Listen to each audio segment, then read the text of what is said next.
Love is nothing but the will to live. Arthur Schopenhauer. What if I told you that your most powerful feelings, those butterflies in your stomach, that sense of destiny when you meet someone, might not be about romance at all? What if love isn't a divine spark, but just nature's trick to make sure life goes on? Strange, right? But Schopenhauer believed exactly that. And when you hear his reasoning, it might make you question every love story you've ever believed. Think about it. You meet someone, and suddenly your brain goes into overdrive. You can't stop checking your phone. You replay every word they said. We call it romance. We call it chemistry. Some even call it fate. But how many times has that fated love crashed and burned? How many of us have looked back at our past relationships and thought, what was I even thinking? It feels so personal, so meaningful, like my story. But what if it isn't? What if the real story isn't about us at all? Most people think love is about happiness, about finding the one. Hollywood sells us the image. Social media adds another layer. Perfect couple pictures, matching outfits, wedding hashtags, and inside our heads, we tell ourselves love is about joy, companionship, and fulfillment. But Schopenhauer looked at all that and said, nope, you're being fooled. He believed love isn't about you. It isn't about your joy or even your partner's joy. It's about something much bigger and much colder. It's about life itself, about the species, about survival. Here's the trick. Nature doesn't care if you're happy. It cares if you reproduce. And according to Schopenhauer, love is the bait nature dangles in front of us to make sure we do. That spark you feel when you meet someone? He thought it wasn't magic. It was biology. Your instincts calculating whether this person is the best fit to carry your DNA forward. That's why it feels so urgent, so irresistible. Because it isn't really you choosing. It's life choosing through you. And once you see it like that, the whole game starts to look different. Schopenhauer put it like this: the ultimate aim of all love affairs is actually more important than all other aims in human life, and is therefore quite worthy of the profound seriousness with which it is pursued. What it all boils down to is the composition of the next generation. Let's pause there. That's heavy. He's saying, every crush, every heartbreak, every messy love story, it's not about us. It's about the children who might come out of it. Even if we don't want kids, even if we swear we're just having fun, deep down he believed it's still about reproduction.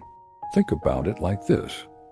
Why do so many of us fall hardest for people who are bad for us? We've all had that friend, or maybe we've been that person who chases the one partner who makes life chaotic. And from the outside, it makes zero sense. But through Schopenhauer's lens, it makes brutal sense. It isn't about who will make you calm and happy. It's about who has the traits your instincts believe will create strong, healthy offspring. That's why love can feel like madness. Because it is madness, but a madness with a purpose. Here's a pattern interrupt. Imagine if every love song you've ever heard, every grand romantic gesture, every tear-stained breakup was really just biology's way of getting two people into bed so life can continue. Feels a bit depressing, right? Like taking the magic out of fireworks. But let's be real. Doesn't it also explain a lot? Why we forgive things we shouldn't. Why we obsess over people who don't treat us right. Why we risk everything for a feeling that often doesn't last. Because it was never meant to last. It was only meant to get us through the door, to keep the species alive. And that's Schopenhauer's big insight. Love is serious, but not for the reasons we think. It's serious because life itself depends on it. So the next time you feel those butterflies, remember maybe it's not fate. Maybe it's biology tricking you with the oldest scam in history. Short punchy line to end this section. Love feels personal. But to Schopenhauer, it's just nature's business plan. Schopenhauer once wrote, "What is decided by it is nothing less than the composition of the next generation." Let that sink in. He's saying every choice in love, who we chase, who we stay with, Who we leave decides what kind of human beings are born into the world. Not just our kids, but the whole next chapter of humanity. Sounds dramatic, right? But think about it. Why do so many people fight with their families over who they marry? Why do cultures create strict rules around love, dating, and marriage? Because at the deepest level, it isn't only about romance. It's about protecting what kind of children are produced. Have you ever noticed how sometimes people in toxic relationships say, "But the chemistry is so strong"? Friends tell them to leave. Logic says run, but they stay. Schopenhauer would argue that chemistry is nature screaming, "This person will make the kind of child I want you to have." Whether or not that person makes you happy is secondary. Ask yourself this: if you could see your future with someone, not the romance, but the actual child that relationship would produce, would it change the way you choose your partners? Schopenhauer believed most of us don't realize we're answering that question unconsciously. Our instincts are already running the show. That's why falling in love can feel like losing control, because in a sense, it is losing control. So when he says love is just a trick, what he means is this: nature disguises a survival mission as a personal love story. And that disguise is powerful enough to shape entire families, societies, and the future of the human race. Love isn't just about two people. It's nature writing the script for tomorrow. Love marriages are contracted for the benefit of the species, not for the happiness of the individual. That's a tough pill to swallow. He's saying marriage, romance, attraction, all of it isn't designed for you. It's designed for life itself. Let's break it down. You know how people sometimes say, "We grew apart," or "I don't even recognize the person I married"? From Schopenhauer's perspective, that makes sense. Because once nature gets what it wants, the child, the spell of love often fades. The trick has done its job. It's why the early stage of love feels so intense, like you'd do anything for that person. Then slowly it cools. What's left isn't butterflies, it's reality. You might be wondering, so is Schopenhauer saying love is pointless? Not exactly. He's saying it has a point, but it isn't your happiness, it's the species. Example: how many times have we seen couples who fight constantly, yet they stay together long enough to raise kids? To Schopenhauer, that's the plan working. The child exists, even if the parents suffer. Here's a thought. If nature tricks us into love just to get kids, does that mean people who choose not to have children are escaping the trick? Or are they still caught in it, just in a different form? Schopenhauer might argue that even then, the pull of love, attraction, and obsession still works on us, whether or not kids ever arrive. Because the instinct is deeper than our intentions. And I know, this sounds a little bleak. I'm literally breaking down your favorite love stories and calling them biology scams. But that's Schopenhauer's point. To him, love is not the road to personal joy. It's the road life takes to keep itself going. So maybe the truth isn't that love lies to us.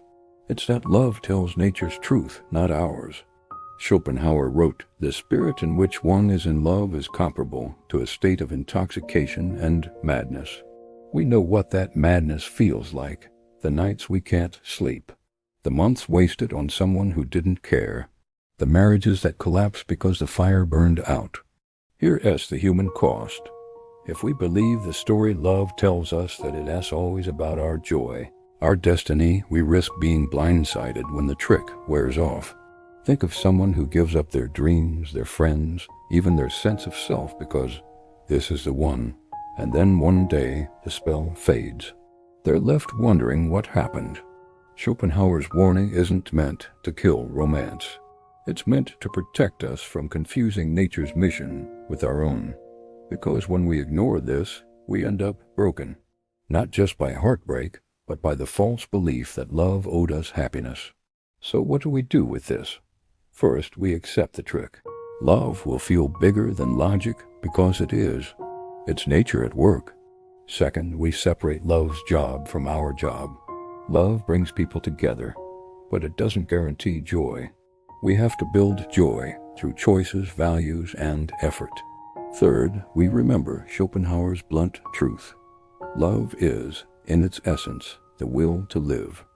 That means when you fall in love, you're carrying both a private story and a universal one. It's not just your heart, it's life itself moving through you. So here's one thing you can do today. Next time you feel that spark, pause. Ask yourself not just, do I want this person, but do I want the future that comes with them? That simple question might save you years of confusion. To wrap it up, here are the 3 takeaways. Love feels personal, but it's nature's business plan. It doesn't promise happiness, it promises survival. We have to create our own meaning beyond the trick. Final reflective question. If love really is nature's trick, do you think that makes it less beautiful or more? In the end, Schopenhauer forces us to see love without illusions. And maybe that's the only way to love, honestly knowing the trick, but choosing anyway. Next up, we'll dive into another big idea. What if pain, not happiness, is life's real foundation? If you found this thought-provoking, hit like, drop your reflections in the comments, and subscribe with notifications on so you don't miss it.